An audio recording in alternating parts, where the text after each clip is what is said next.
ஓம் ஸ்ரீ மகா கணபதையே நமக. ஓம் குலசேகரியாய வித்மகே கேலஹஸ்தாய தீமகி தன்னோ குலதேவதா பிரச்சோதயாத். யூனிவர்ஸ் ஜோதிஷ் சேனல் அன்பர்களுக்கு என் பணிவான வணக்கங்கள். இந்த பதிவில் ஜோதிடம் பற்றிய ஒரு முழு புரிதலை உணர்த்தணும் அப்படிங்கிறதுக்காக என்னுடைய முதல் பதிவாக இதில் இந்த வீடியோவில் நான் போடுறேன். முதல்ல ஜோதிடம் என்பது என்ன என்பதை தெளிவாக புரிஞ்சுக்கணும். இன்னும் ஜோதிடம் பற்றிய முழு புரிதல் மக்களிடத்தில் கிடையாது. ஜோதிடத்தில் ஆர்வம் இருக்குது, அதே சமயத்தில் அதுக்கு முழு புரிதல் இல்லாததுனால தான் இது ஜோதிடம் உண்மையா பொய்யா இருக்கா இல்லையா அப்படிங்கிற ஒரு மிகப்பெரிய குழப்பங்கள் நிறைய மக்கள் மனசில் இருக்குது. என்கிட்ட ஜோதிடம் பார்த்துட்டு போகிறவங்க கூட கடைசியில் போகும்போது இது உண்மைதானான்னு கேட்பாங்க. நமக்கே ஒரு சிரிப்பாக வரும். என்னடா நின்று எல்லாத்தையும் கேட்டுட்டு கடைசியில் இது உண்மையானு கேட்டுட்டு போகிறாங்களேன்னு. ஆக ஜோதிடத்தை பற்றி முழுமையாக புரிஞ்சுக்கிட்டவங்களுக்கு அதை பற்றி ஒரு அறிவு கிடைக்கும். ஜோதிடம் என்பது என்ன? ஜோதிடம் என்பது ஒரு அறிவியலும் ஆன்மீகமும் கலந்த கலவை. வேறு எந்த ஒரு துறையிலையுமே இது கிடையாது. வேறு எந்த ஒரு பிரிவிலையுமே இது கிடையாது. ஜோதிடத்தில் மட்டும்தான் அறிவியலும் உண்டு, ஆன்மீகமும் உண்டு. இந்த கலை ஜோதிடக்கலை என்பது ஒரு மனிதனால் சொல்லப்பட்ட கலை அல்ல. ஜோதிடக்கலை என்பது இறைவனால் வழங்கப்பட்ட கலை. இறைவன் தான் படைத்த இந்த பிரபஞ்சத்தில் கண்ணுக்கு புலப்படும்படி நிறைய விஷயங்களை வச்சிருக்கிறான். அதே சமயத்தில் நிறைய விஷயங்களை கண்ணுக்கு தெரியாத, கண்ணுக்கு புலப்படாத, அதாவது புறக்கண்ணுக்கு புலப்படாத வகையில் படைச்சிருக்கான். அதாவது ஒரு மனிதன் உயிர் வாழ தேவையான அத்தனையையும் புறக்கண்களுக்கு தெரிகிற மாதிரி படைச்சிருக்கிறான். உதாரணத்துக்கு மனிதன் உண்ணும் உணவு, தாவர செடி கொடிகளை பார்த்திங்கன்னா கண்ணுக்கு தெரிந்தது மாதிரி படைச்சிருக்கிறான். அதே மாதிரி காற்றை நாம் உணர்றது மாதிரி படைச்சிருக்கிறான். சுவாசிக்கணும், வெளிச்சத்தை கண்ணுக்கு முன்னாடி காட்டுறான். இப்படி ஒரு மனிதன் உயிர் வாழ தேவையான அடிப்படையான அத்தனையுமே நம்முடைய புறக்கண்களுக்கு தெரியுமாறு படைத்தான். அதே சமயத்தில் மற்ற விஷயங்கள் அனைத்தையுமே அகக்கண்களால் மட்டுமே காணும்படி படைத்தான். அதாவது இப்போ பார்த்திங்கன்னா அறிவியல் கண்டுபிடிப்பு ஏகப்பட்ட விஷயங்கள் கண்டுபிடிச்சிட்டோம். இன்றைக்கி பார்த்திங்கன்னா இன்டர்நெட்டு, ராக்கெட்டு விடுறோம், சந்திரனையே போய் தொடுற அளவுக்கு இன்றைக்கி விஞ்ஞானம் வளர்ந்துருக்கு. இதெல்லாம் மனிதன் கண்டுபிடிச்சிருக்கிறான். ஹி டிஸ்கவர்டு ஆக்சுவலாக இன்வென்ஷன்னு சொன்னால் கூட ஆல்ரெடி அது ஏற்கனவே இருக்கிறதான் மனிதன் கண்டுபிடிச்சிருக்கிறான். அந்த ஒரு ரகசியங்களை இறைவன் படைச்சி வச்சுருக்கான். என்ன செஞ்சால் சந்திரனுக்கு போகலாம் அப்படிங்கிறது. ஸோ அந்த மாதிரி ஒரு இதுகளை எல்லாமே இறைவன் படைச்சதைத்தான் மனிதன் கண்டுபிடிக்கிறான். அதனால் அப்படி எல்லா விஷயங்களையும் ஏதாவது அடிப்படை தேவையானதை தவிர மற்ற எல்லாத்தையுமே இறைவன் ஒழிச்சு தான் வச்சுருக்கான். நீ கண்டுபிடிச்சிக்கோ. இதை நம்ம அகக்கண்களாலும் ஞானத்தாலும் மட்டுமே கண்டுபிடிக்க முடியும். அதே போல தான் ஒவ்வொரு மனிதனுடைய வாழ்க்கை பாதையையும் மனிதன் உணர்ந்து கொள்ளும் வகையில் படைச்சிருக்கிறான். அப்படி படைச்சதில் தான் இந்த கோள்கள், 9 விதமான கோள்கள், சூரியன், சந்திரன், செவ்வாய், புதன், குரு, சுக்கிரன், சனி, ராகு, கேது, இந்த மாதிரி கோள்களை படைச்சது இறைவன் படைச்சது மனிதன் தன்னுடைய அகைக்கண்களை பயன்படுத்தியோ தன்னுடைய ஞானத்தை பயன்படுத்தியோ தன்னுடைய வாழ்க்கையின் போக்கை, நம்முடைய வாழ்க்கை எவ்வாறெல்லாம் நகர்கின்றது, எப்பொழுது முடிவடைகிறது அப்படிங்கிறத நீயே தெரிஞ்சுக்கோ அப்படின்னு ரகசியங்களை படைச்சிருக்கான். அந்த ரகசியங்களை உள்ளே போய் அதை கண்டுபிடிச்சு சொல்கிறது தான் இந்த ஜோதிடக்கலை. இந்த ஜோதிடக்கலையானது முதல்ல பார்த்திங்கன்னா சிவபெருமான் பார்வதிட்ட சொன்னது மாதிரி தான் ஆரம்பிக்கும். நீங்கள் பழைய புத்தகங்கள் படித்து பார்த்திங்கன்னா தெரியும். சிவபெருமான் பார்வதியிடம், ஒருவன் 9 கோள்களும் இந்த நிலையில் இருக்க பிறப்பானால் இவனுடைய பிறப்பிடம் எப்படி இருக்கும், இவனுடைய வாழ்க்கை துணை எப்படி இருக்கும், இவனுடைய தாய் யார், இவனுடைய தந்தை யார், அவர்கள் எப்படிப்பட்டவர்கள், இவன் எந்த வயதில் திருமணம் செய்வான், எப்பொழுது மரணம் எய்துவான், இவன் வறுமையில் வாடுவானா, செல்வ செழிப்பில் இருப்பானா அப்படிங்கிறத பூரா சிவபெருமான் பார்வதிட்ட சொல்கிற மாதிரி. அப்படி சிவபெருமான் பார்வதியிடம் சொல்லும்போது சப்த ரிஷிகள், 7 ரிஷிகள், சப்த ரிஷிகள் என்று சொல்லுவோமே, அந்த 7 ரிஷிகளும் அங்கே அமர்ந்து சிவபெருமான் பார்வதிக்கு சொல்வதை தம்முடைய காதுகளால் கேட்டு பின் அவர்கள் தன்னுடைய சீடர்களுக்கு சொல்ல வளர்ந்து வந்தது தான் இந்த ஜோதிட கலை.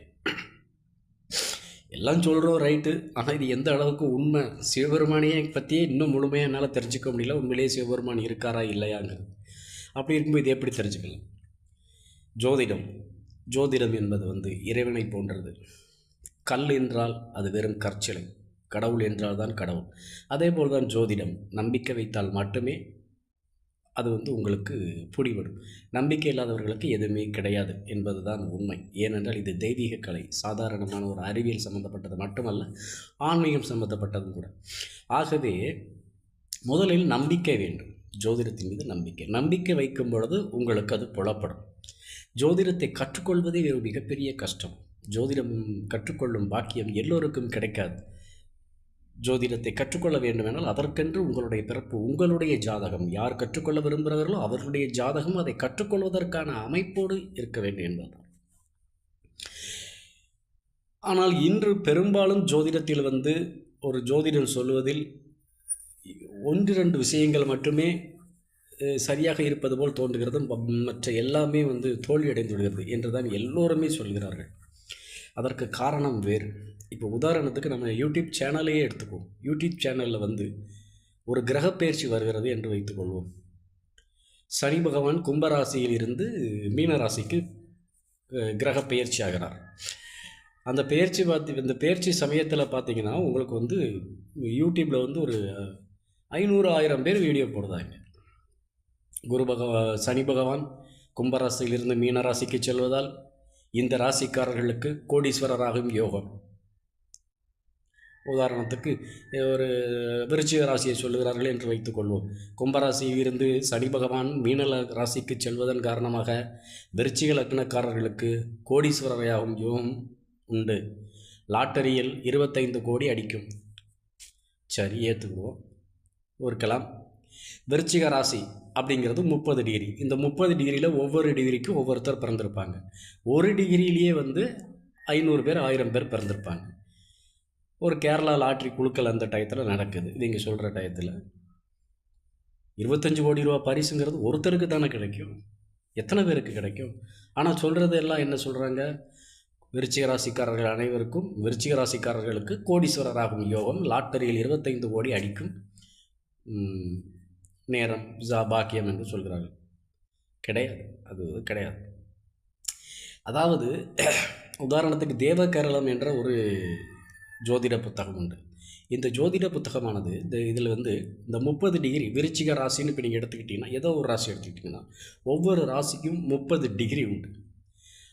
இந்த தேவகேரளத்தில் சொல்லப்பட்டது என்னன்னா, இந்த 30 டிகிரியை 150 பாகங்களாக பிரிக்கிறார். 150 பாகங்களாக, அதாவது ஒரு டிகிரியை 5 பாகமாக பிரிக்கிறாங்க. அதாவது 60 மினிட், 60 மினிட்டுக்கு ஒரு ஜாதகம். அப்போது ஒரு ராசிக்கு உள்ள 150, ஒரு ராசிக்குள்ள 150 பிரிவாக பிரித்து அந்த 150 லக்கணங்கள் உருவாகிறது. ஒரு ஜோதிடத்தில் முதலில் ஜாதகத்தில் மிக முக்கியமானது லக்கணம். இந்த லக்கணம் என்பது மைய அச்சு. ஒரு வண்டிக்கு எவ்வாறு சென்ட்ரல் ஆக்சிஸ் என்று சொல்லக்கூடிய அந்த அச்சு முக்கியமானதோ அதுபோல் ஒரு ஜாதகத்திற்கு மிக முக்கியமானது லக்கணம். ஆனால் இந்த பெயர்ச்சி சமயங்களில் வருகின்ற வீடியோக்கள் அத்தனையுமே ராசியை மட்டுமே மையமாக வச்சு சொல்கிறார்கள். விருச்சிக ராசியில் பிறந்தவர்கள் கோடீஸ்வரராகி விடுவார்கள். மிதுன ராசியில் பிறந்தவர்களுக்கு வேலைவாய்ப்பு சிறப்பாக இருக்கிறது. துலாம் ராசியில் பிறந்தவர்களுக்கெல்லாம் திருமணம். துலாம் ராசியில் பிறந்தவர்களுக்கெல்லாம் எப்படி திருமணம் நடக்கும்? துலாம் ராசியில் பிறந்து ஏற்கனவே திருமணமானவர்களுக்கும் நடக்குமா? அப்பா கிடையாது. அந்த பருவத்தில் இருக்கணும், அந்த லக்கணம் கரெக்டாக வேலை செய்யும், அப்போ தான். ஆக அந்த மைய அச்சாகிய அந்த லக்கணத்தை மையமாக கொண்டு மட்டுமே ஜோதிட பலன்கள் சொல்ல முடியும். ஒவ்வொரு முறை வரும் பெயர்ச்சிகளை வச்சு நீங்கள் சொல்ல முடியாது. ஏன்? உதாரணத்துக்கு ஒரு சொல்கிறேன். உங்களுக்கு ஒரு ஸ்டேட் பேங்க்கில் அக்கௌண்ட் இருக்குது. ஸ்டேட் பேங்க்கில் அக்கௌண்ட் இருக்குது. ஸ்டேட் பேங்க் ஏடிஎம் உங்கள் ஊரில் இருந்து கிட்டத்தட்ட 25 கிலோமீட்டர் இருக்குது. நீங்கள் ஒரு கிராமத்தில் இருக்கிறீங்க. அப்போ 25 கிலோமீட்டர் தாண்டி இருக்கிற ஸ்டேட் பேங்க் ஏடிஎம் அங்கே இருக்குது. நீங்கள் போய் தான் எடுத்துகிட்டு வரணும். இப்போது உங்கள் வீட்டுக்கு பக்கத்துலேயே ஒரு ஸ்டேட் பேங்க் ஏடிஎம் ஓப்பன் பண்ணுவாங்க. இதை கிரக பயிற்சியாக நினச்சிக்கோங்க. இப்போ நான் சொல்கிறது ஒரு கிரக பயிற்சி மாதிரி.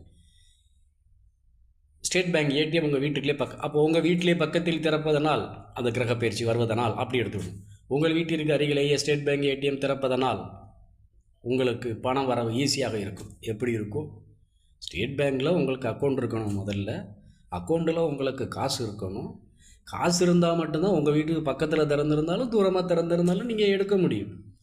பக்கத்தில் ஏடிஎம் திறந்ததுனால, அதாவது கிரக பயிற்சி வந்ததுனால உங்களால் எடுக்க முடியுமா காசை? நிச்சயமாக முடியாது. ஏன்னா உங்கள் அக்கௌண்ட்டில் காசு இல்லை. அதே போல்தான் கிரக பயிற்சி ஆனாலும் உங்களுடைய ஜாதகத்தில் அப்பொழுது உங்கள் ஜாதக லக்னத்தின்படி தசாபுத்தியானது வரவை கொடுக்கும்படி இருந்தால் மட்டுமே அந்த கிரக பயிற்சி வேலை செய்யும். அதுவும் லக்கணத்தை பொறுத்து தானே தவிர ராசியை பொறுத்து கிடையாது. ராசியை பொறுத்து உண்டு. ராசியை பொறுத்து எப்படி உண்டு என்றால், உதாரணத்திற்கு ஒருவருக்கு தசாபுத்தி நடக்கிறது. சனி திசை 19 வருஷம், சுக்கிர புத்தி 20 வருஷம். அப்போ சனி திசையில் சுக்கிரபுத்தின் போது கிட்டத்தட்ட 3 வருடம் 2 மாதங்கள் வருகின்றது சனி திசை சுக்கிரபுத்தியில். இப்போ உங்களுடைய ஜாதகப்படி சனி திசை சுக்கிர புத்தி, ஒருவருடைய ஜாதகப்படி சனி திசை சுக்கிர புத்தியில் திருமணம் நடக்கணும்னு ஒரு யோகம் இருக்குது. ஓகே, சனி திசை சுக்கிரப்படி ஒரு 29 வயசுன்னு வச்சுக்கிடுவோம், இல்லை 30 வயசுன்னு வச்சுக்குவோம். இந்த சமயத்தில் உங்களுக்கு திருமண யோகம் உண்டு அப்படிங்கிறது ஜாதகம் சொல்லுது. இப்போது சனி திசை சுக்கிரபுத்தி ஆரம்பிக்கிறது கரெக்டாக 29வது வயசில் ஆரம்பிக்குதுன்னு வச்சுக்கணும். சனி திசை சுக்கிரபுத்தி சரியாக 29வது வயசில் ஆரம்பிக்கும். ஆனால் சனி திசை சுக்கிரபுத்தி நடக்கிறது என்ன, 3 வருஷம் 2 மாதங்கள். அப்போது 29 வயதிலிருந்து 32 வயது 2 மாதங்கள் வரைக்கும் உங்களுக்கு திருமண யோகம் இருக்குது. ஆக 3 வருடம் 2 மாதங்கள். இப்போ தான் உங்களுக்கு அந்த பயிற்சியை பார்க்கணும், கிரக பயிற்சியை பார்க்கணும். ஏன் 3 வருட 2 மாதத்திற்குள் எப்பொழுது வேண்டுமானாலும் திருமணம் நடக்கலாம் அப்படி சொல்கிறதும் ஆக்சுவலாக ஜோதிடத்தில் தப்பு. கரெக்டாக சொல்லணும். 3 வருடம் 3 வருஷம் 2 மாதம் போது 2025 பொண்ணு பார்க்க ஆரம்பிச்சு 2028 2வது மாதம் வரைக்கும் பொண்ணு பார்த்துக்கிட்டு இருப்போம். ஆக அந்த கணக்கை கரெக்டாக சொல்கிறதுக்கு தான் கோச்சாரம். முதலில் தசாபுத்தி லக்னத்தின்படி பார்த்து எந்த ஒரு குறிப்பிட்ட இடைவேளையில் அந்த திருமணம் நடக்கு, இது முதல் பாயிண்ட். 2வது மட்டும்தான் நீங்கள் கோச்சாரத்துக்கு உள்ளே போகணும். உங்களுக்கு நடக்கிற இந்த சனி தசை சுக்கிர புத்தியே திருமணத்தை கொடுக்க யோகம் இல்லை அப்படிங்கும்போது நீங்கள் கோச்சாரத்தை பார்த்து பலன் கிடையாது. இதுதான். ஆக இந்த கோச்சாரம் என்பது எப்பொழுது வேலை செய்யும்? தசாபுத்தியின்படி வேலை செய்யும். அதே போல் ஒருவருக்கு ராகு திசையில் செவ்வாய் புத்தி நடக்கும். ராகு திசையில் செவ்வாய் புத்தி, ராகு திசை செவ்வாய் புத்தி ஒரு விபத்தை ஏற்படுத்தக்கூடிய தசாபுத்தி அப்படின்னு வச்சுக்கணும். ராகு திசை செவ்வாய் புத்தி ஒரு விபத்தை ஏற்படுத்தக்கூடிய தசாபுத்தி. இப்போ ராகு 18 மாதம், செவ்வாய் 7 மாதம். அப்படிங்கும்போது 18 ஒரு 7 7 10 70 7 8 56 126 கிட்டத்தட்ட ஒரு வருடம். 7 10 70 7 70 7 8 56 126 ஒரு வருடம் பார்த்திங்கன்னா ராகு திசை செவ்வாய் புத்தி வருது. ஒரு வருடமும் சில நாட்கள் வரும். இப்போ ராகு திசை செவ்வாய் புத்தி ஒரு விபத்தை கொடுக்க வேண்டும். ராகு திசை செவ்வாய் புத்தி ஜாதகப்படி ஒரு விபத்தை, ஒரு ஆக்சிடெண்ட்டை கொடுக்கணும். அப்போது இந்த 12 மாதங்கள் இருக்குது. ஒரு வருடம் 12 மாதம். இந்த 12 மாதத்தில் எப்பொழுது விபத்து நடக்கும் அப்படிங்கிறத நம்ம தெளிவாக தெரியணும். அப்போ நீங்கள் கோச்சாரம் பார்க்கணும். அப்போ கோச்சாரம் பார்க்கணும். அப்போ 12 வருஷத்தில் இந்த முதல் நாளில் நடக்குமா, கடைசி நாள் நடக்குமா, இடையில நடக்குமாங்கிறத கோச்சாரம் அப்போ உள்ள கிரக நிலைகளை பார்க்கணும். ஏன்னா அந்த விபத்தை ஏற்படுத்த மாதிரி கிரக நிலைகள் மற்ற கிரகங்களும் அமைய வேண்டும். ஆக இந்த கோச்சாரம் என்பதை இந்த முறையில் மட்டுமே பார்க்க வேண்டுமே தவிர, சும்மா குரு பெயர்ந்துட்டாரு எனக்கு குரு பார்க்க கோடி நன்மை எல்லாம் அமைஞ்சிடும், சனி பயிற்சி ஆகிட்டாரு சனி உடனே எல்லா கெட்டதையும் கொடுப்பாரு, ராகு பயிற்சி ஆகிட்டாரு ராகு எல்லாத்தையுமே வெளிநாட்டு பயணத்தை கொடுப்பாரு, இல்லைன்னா ஆக்சிடெண்ட்டை நோ, கிடையாது. அப்படி கிடையாது. உங்கள் ஜாதகம் என்ன சொல்கிறது, அப்பொழுது என்ன சொல்கிறது, அதற்கு இந்த கிரகங்கள் எப்படி சப்போர்ட் செய்ய, அதாவது ஒத்துழைக்கின்றன அப்படிங்கிறது தான் இது. ஸோ இதை பார்க்காம சும்மா பொதுவாக அவங்க கும்பராசிக்கு நல்லது, மிதனராசிக்கு நல்லது, மேஷராசிக்கு நல்லது அப்படின்னு சொல்கிறதுனால தான் மக்களிடத்தில் ஒரு ஜோதிடத்தின் மீது ஒரு நம்பிக்கை இல்லாத தன்மை ஏற்படுது. இது அவங்க தன்னுடைய விளம்பரத்துக்காக சொல்கிறதுனால ஜோதிடங்கிற கலை மீதே மக்களுக்கு ஒரு நம்பிக்கை இல்லாத தனமாகிவிடுது. இதை நீங்கள் முதலில் புரிந்து கொள்ள வேண்டும். எல்லோரும் சொல்கிறார்கள் என்பது வியாபார நோக்கத்திற்காக சொல்லப்பட்ட எல்லாவற்றையும் நம்பக்கூடாது. தயவுசெய்து கலையை நம்புங்கள். ஜோதிடம் உண்மை, ஆனால் ஜோதிடர்கள் பொய்த்துடுவார்கள். ஜோதிடம் பொய்க்காது. ஜோதிடம் எப்பொழுதும் பொய்க்காது. ஏனென்றால் மிக துல்லியமாக பார்க்க வேண்டும். மிக துல்லியமாக பார்த்தால் மட்டுமே ஜோதிடம். அதாவது அந்த காலத்தில் பார்த்திங்கன்னா பல 100,000 வருஷத்துக்கு முன்னாடி இந்த ஜோதிட புத்தகங்களை எழுதுனவங்க மிகப்பெரிய ஞானிகள். அவர்களுக்கு இந்த புறத்தாக்கம் கிடையாது. இப்போ நமக்கு பார்த்திங்கன்னா உட்கார்ந்துட்டு இருக்கும்போது யூடியூப் பார்க்குறோம், வெளி வட்டாரங்களில் அதிக பழக்க வழக்கங்கள் எல்லாமே ஆனதுனால நம்முடைய மனமானது ஒருமிப்பதில்லை. மனம் ஒருமிக்கிறது, புறத்தாக்குதல் அதிகமாகிவிட்டது, வெளிச்சிந்தனைகள் அதிகமானது. இந்த வெளிச்சிந்தனைகள் அதிகமானதுனால உள்ளூராக அந்த சப்கான்ஷியஸ் மைண்டு, அப்படி இல்லைன்னா அந்த உள்ள ஆழ்மன சக்தி, இதெல்லாம் பார்த்திங்கன்னா சக்தி இழந்துருச்சு, ரொம்ப பவர் குறைஞ்சிருச்சு. ஆனால் அந்த காலத்தில் அப்படி கிடையாது. அவங்களுக்கு எந்த தாக்கமும் கிடையாது. அந்த காலத்தில் வாழ்ந்த கிட்டத்தட்ட 200 வருஷத்துக்கு முன்னாடி வாழ்ந்த மனிதர்களுக்கெல்லாம் உணவு ஒன்று தானே, வேறு எதையும் அவர்கள் யோசிப்பது இல்லையே. ஆக அந்த உணவுங்கிறதையும், அதுவும் ஞானிகள் ரசிகர்களும் உணவை பற்றியும் கவலைப்படுவதில்லை. அவர்கள் பசிக்கும்போது உணவு கிடைத்ததை உண்டு வாழ்ந்தவர்கள். அப்பொழுது அவர்களுக்கு இந்த அகச்சிந்தனை மிக ஆழமாக வேலை செய்தது, ஞானம் வேலை செய்தது, ஆழ்மன சக்தி வேலை செய்தது. அப்போ அவர்கள் தன்னுடைய கருத்தை மிக ஆழமாக ஊன்றி அந்த ஜாதகத்தினிலே ஊன்றி அவர்கள் கண்டுகொண்ட ரகசியங்கள், அதனால் அவர்கள் தெளிவாக பார்க்க முடிந்தது. புறத்தாக்குதல், புற சிந்தனைகள், மற்ற எண்ணங்கள் ஏதும் அவர்களை தொந்தரவு செய்யவில்லை. ஆனால் இப்பொழுது அப்படி இல்லை. எல்லாமே ஜோதிடராகவே இருக்கட்டும், அவருக்கும் புள்ள குட்டி, அவங்களுக்கு கடமைகள், அதை யோசிக்க இதை யோசிக்க பல விஷயங்களில் அவங்களும் துன்புற்று இருக்கிறதுனால, அவங்களும் அதில் ஆழமாக மற்ற சிந்தனைகள்லேயும் உள்ளே போகிறதுனால தெளிவாக முழு மனதோடு 100% சூரிய கதிர்களை எப்படி லென்ஸில் வச்சு குவிச்சு அந்த இதை பவரை ஏற்றுறமோ, அந்த சூடை ஏற்றுறமோ, அந்த மாதிரி பண்ண முடியலை.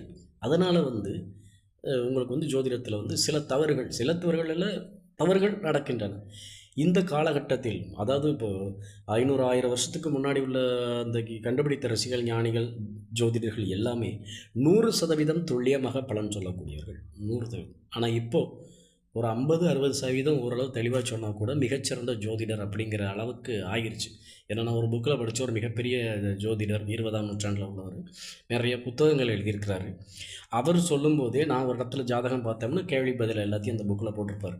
போட்டு அவர் சொல்லும் பொழுது என்னென்னா, நான் சொன்னதில் 60% உண்மை. ஆனால் அவர் மிகப்பெரிய ஜோதிடர், வெளிநாடுகளுக்கு பயணம் செல்லக்கூடியவர், பல புத்தகங்கள் எழுதியிருக்கக்கூடிய, அவரே சொல்கிறாரு, நான் 60% சரியாக சொல்லிட்டேன் அப்படின்னு அவரே பெருமையாக சொல்கிறாரு. அதை அவர் தப்பான சொல்லலை. அதாவது இப்பொழுது உள்ள காலகட்டங்கள் அப்படி இருக்கிறது.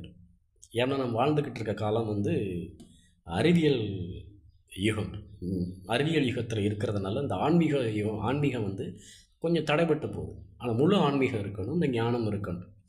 உதாரணத்துக்கு எத்தனையோ 1000 வருடங்களுக்கு பின்னால் பிறக்கக்கூடிய மனிதர்களின் ஒவ்வொரு கைவிரல் கட்டைரைகளையும் கணித்து அவர்கள் இப்படித்தான் இருப்பார்கள், அவர் மனைவி பெயர் இது, தாய் பெயர் இது, தந்தை பெயர் இது என்று அகஸ்திய மாமுனி நாடி ஜோதிடம் எழுதுகிறார் என்றால் அந்த ஞானத்தை நீங்கள் சற்று யோசித்து பார்க்க வேண்டும். அதெல்லாம் யோசித்தால் ஜோதிடம் உண்மை என்பது புலப்படும். ஆக ஜோதிடம் என்பது உண்மை. ஆனால் ஜோதிடர்கள் பொய்த்து விடுவதற்கு வாய்ப்புகள் இருக்கின்றன. அதற்காக எல்லா ஜோதிடர்களும் பொய்த்து விடுகிறார்கள் என்று சொல்லவில்லை. இப்பொழுதுள்ள காலகட்டங்களில் அவர்களால் அந்த அளவுக்கு தெளிவாக, அவர்களால் என நானும் கூட தான் சொல்ல முடியுமா என்பதை புரிந்து கொள்ள வேண்டும். அடுத்தபடியாக ஜோதிடத்தின் மீது உங்களுக்கு நம்பிக்கை வருவதற்காக நான் ஒரு கதை சொல்லுகிறேன். விக்ரமாதித்தனை பற்றி உங்களுக்கு தெரியும். மிகப்பெரிய மன்னனாக திகழ்ந்தவர். இந்த வேதாள கதையெல்லாம் தெரியும் அல்லவா? விக்ரமாதித்தனுக்கு ஒரு மகன் பிறந்தான். விக்ரமாதித்தன் அவையிலே வராகமிகிர் என்ற ஒரு மிகப்பெரிய ஜோதிடர் இருந்தார். அவர்தான் அமைச்சர், மிகப்பெரிய ஜோதிடரும் கூட. அதாவது அந்த காலகட்டத்தில் ராஜாக்கள் எல்லாருமே ஒவ்வொரு அரசவையிலும் ஜோதிடர்கள் கண்டிப்பாக இருப்பார்கள். ஏனென்றால் அவர்கள் எதிரி நாட்டின் மீது போர் தொடுக்க வேண்டுமானால் எந்த காலகட்டத்தில் போர் தொடுக்க வேண்டும் என்பதை அவர்களிடமே கேட்டு தெரிந்து கொள்வார்கள். ஒவ்வொரு நாளும் அந்த அமைச்சரிடம், ஜோதிடரிடம் ஆலோசனை பெற்று, இப்பொழுது நாடு போக்குமா என்ன, போகும் போக்கு என்ன, மழை வருமா வராதா, ஏதாவது நமது நாட்டுக்கு பாதிப்பு ஏற்பட வாய்ப்புகள் இருக்கின்றன என்று எல்லாம் கேட்டு அதற்கு தகுந்தபடி மன்னர் நடந்து கொண்டார். அந்த அமைச்சர் மிகவும் ஞானமில்லாத ஜோதிட வல்லமை பெற்றவராக இருப்பார். ஏனென்றால் ஜோதிடத்தின் மீது அவர்களுக்கு நம்பிக்கை, அவர்களும் ஜோதிடத்தின் வழிகாட்டுதலின்படி நாட்டை நல்லபடியாக கொண்டு செல்ல வேண்டும் என்ற எண்ணம். ஸோ அப்படித்தான் இந்த வராகமிகிர் என்ற புலவர் விக்ரமாதித்தருக்கு வராகமிகிர் மீது மிகுந்த நம்பிக்கை. ஏனென்றால் மிகப்பெரிய ஜோதிடர், ஜோதிட கலையில் வல்லமை பெற்றவர். அப்படிப்பட்ட விக்ரமாதித்தனுக்கு ஒரு மகன் பிறந்தபோது என்னுடைய மகனின் ஜாதகம் என்ன சொல்கிறது என்று விக்ரமாதித்தன் வராகமிகரிடம் கேட்கிறார். வராகமிகர் பார்க்கிறார். பல கணக்குகளை போட்டு அலசி ஆராய்ந்து சொல்கிறார். மன்னா விக்ரமாதித்தா, தங்களுடைய மகனுக்கு இந்த வயதில், இந்த மாதத்தில், இந்த நேரத்தில் கண்டம், அவன் இறந்து விடுவான் என்கிறார். விக்ரமாதித்தர் அதிர்ந்து போனார். அமைச்சரை, என்ன சொல்கிறீர்? ஆம், அவனுடைய கணித்து அவன் பிறந்த நேரத்தின்படி ஜாதகம் கணித்து நான் பார்க்கும் பொழுது அவனுக்கு இத்தனாவது வயதிலே அவன் இறந்து விடுவான். இந்த சமயத்தில் விக்ரமாதித்தன் மிகுந்த வருத்தத்திற்குள்ளானான். சரி, இருந்தாலும் அவர் என்னன்னா மற்ற ஜோதிடர்களையும் கலந்து ஆலோசிக்க ஆரம்பித்தார். மற்றவர்களெல்லாம் மன்னனை சந்தோஷப்படுத்த வேண்டும் என்பதற்காகவே, இல்லை அவர் சொல்வதுபடி அல்ல, இந்த மாதிரி நடக்கும், அப்படி இருக்கும், காப்பாற்றிடுவான், பையன் வந்து பழச்சிக்குவான் வச்சு அவங்க சொல்கிறாங்க. விக்ரமாதித்தன் இப்பொழுது மிகுந்த குழப்பத்தில் இருக்கிறான். ஏனென்றால் மிகுந்த நம்பிக்கை வைத்திருக்கிறான் வராகமிகர் மேல். அவனுக்கு, விக்ரமாதித்தனுக்கு வராகமிகருடைய ஜோதிட சாஸ்திர திறமையின் மீது மிகுந்த நம்பிக்கை உண்டு. ஆகவே தயவு செய்து மீண்டும் ஒரு முறை பாருங்கள் அமைச்சரே. வராகமிகர் பார்த்து, இல்லை, நான் எல்லாம் தெளிவாக பார்த்து விட்டேன். நான் ஒரு முடிவுக்கு வந்த பிறகுதான் மன்னா தாங்களிடம் சொல்கிறேன். இதுதான் உண்மை. விக்ரமாதித்தன், சரி, காலம் பதில் சொல்லட்டும். காத்திருக்கிறார்கள். மகனுக்கும் அந்த வயது வந்தது.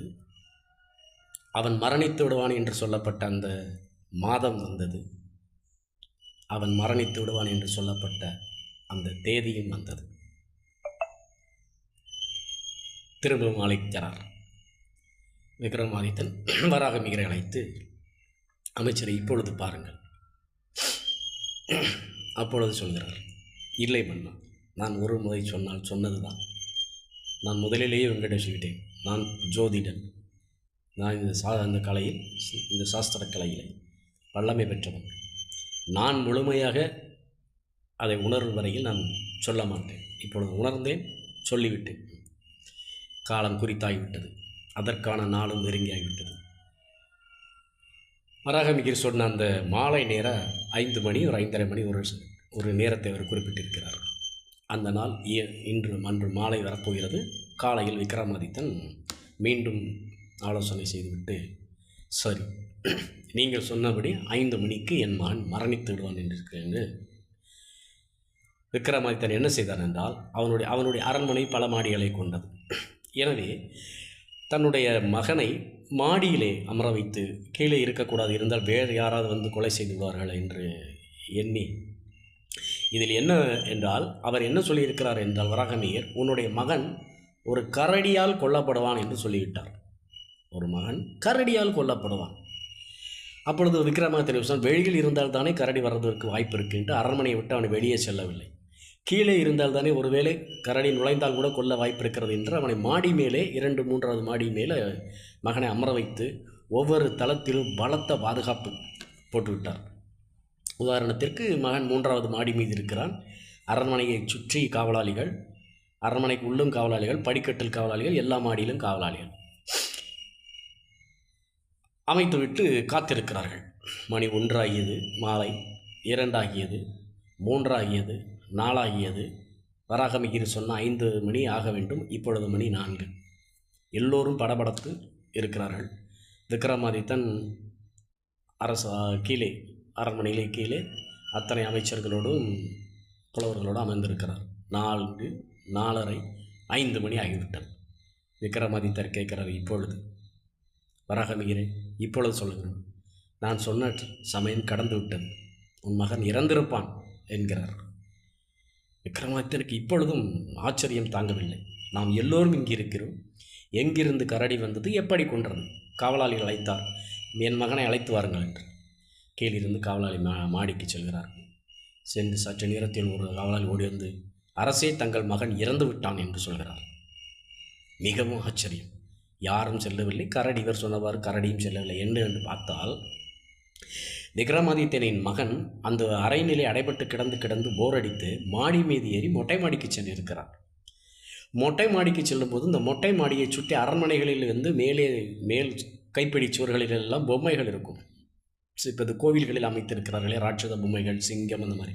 அந்த மாதிரி மேலே வந்து ஒரு கரடி பொம்மை இருந்திருக்கு. இந்த கரடி பொம்மை காற்று அடித்தது, ஏற்கனவே கொஞ்சம் பழுதாக இருந்திருக்கிறது. காற்றடித்ததன் காரணமாக இவன் மேலே மொட்டை மாடியில் விளையாடி கொண்டு இருக்கும் பொழுது காற்றடித்து அந்த பொம்மையை தூக்கி கொண்டு வந்து இவன் மேல் சாய்த்து அதிலுள்ள நீட்டிக்கொண்டிருந்த கம்பிகள் இவன் மார்பில் கிழித்து இரத்த வெள்ளத்திலே அங்கு மிதந்து கிடக்கின்றான் மகன். எப்படி இருக்கும் விக்ரமாதித்தனிற்கு? அவன் அழைத்தான். யாரை? வராகமிகரை அழைத்து, நீங்கள் உண்மையிலேயே மிகச்சிறந்த ஜோதிடர், நான் ஒத்துக்கொள்கிறேன் என்று தன் மகனுக்கு செய்ய வேண்டிய கடமைகளை செய்து. அந்த புலவரின் பெயர் வெறும் மிகிர் தான். வராகங்கிறது ஒரு கரடி வடமொழி சொல்லாக இருக்கும். அதனால் தான் அவருக்கு பெயர் வராக மிகர் என்றாபடும். இப்படி பல கதைகள் வந்து ஜோதிடத்தின் உண்மைத்தன்மையை நம்ம உணர்த்துவதற்கு நாம் வந்து இருக்கின்றன. ஆகவே ஜோதிடம் என்பது மீது முழு நம்பிக்கை வேண்டும். முதலில் முழு நம்பிக்கை. அதை தான் சொல்கிறேன். உண்டென்றால் அது உண்டு, இல்லை என்றால் இல்லை. சிலை என்றால் சிலைதான், தெய்வம் என்றால் அது தெய்வம் என்பது போலத்தான் இந்த ஜோதிடம். நம்பிக்கை வைத்து சிறந்த குரு. இதே போல் இன்னொரு விஷயம் என்னவென்றால், இறைவன் எப்படி ஒரு தாய், இவருக்கு இவர்தான் தாய், இவருக்கு இவர்தான் தந்தை, இவருக்கு இவர்தான் குரு என்றும் படைத்திருக்கிறார்.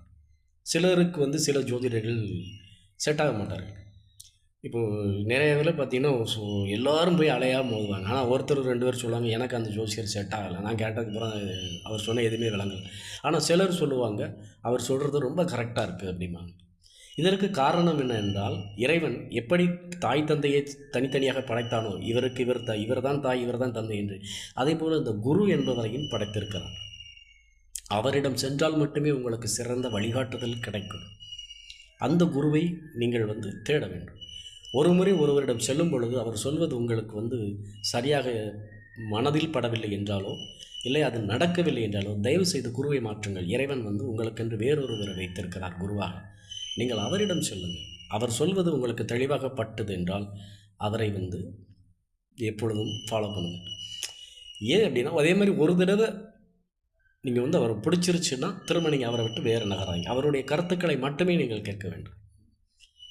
நல்லா சொன்னார், இப்போ சரியாக அப்படி கிடையாது. அவர் தான் உங்களுக்கு குரு, அவர் சரியாக சொல்லுவார். நம்பிக்கையோடு திரும்பவும் செல்லுங்கள், பாருங்கள். மற்றபடி ஜோதிடத்தில் வந்து வேறு ஏதாவது சந்தேகம் இருக்குமானால் என்னுடைய இந்த முகவரியை நீங்கள் தொடர்பு கொள்ளுங்கள். ஆகவே ஜோதிடத்தில் ஒரு சிறிய விளக்கம் தர வேண்டும் என்பது என்னுடைய நெடுநாளைய ஆசை. மீண்டும் எனது பதிவு அடுத்து தொடரும். நன்றி, வணக்கம்.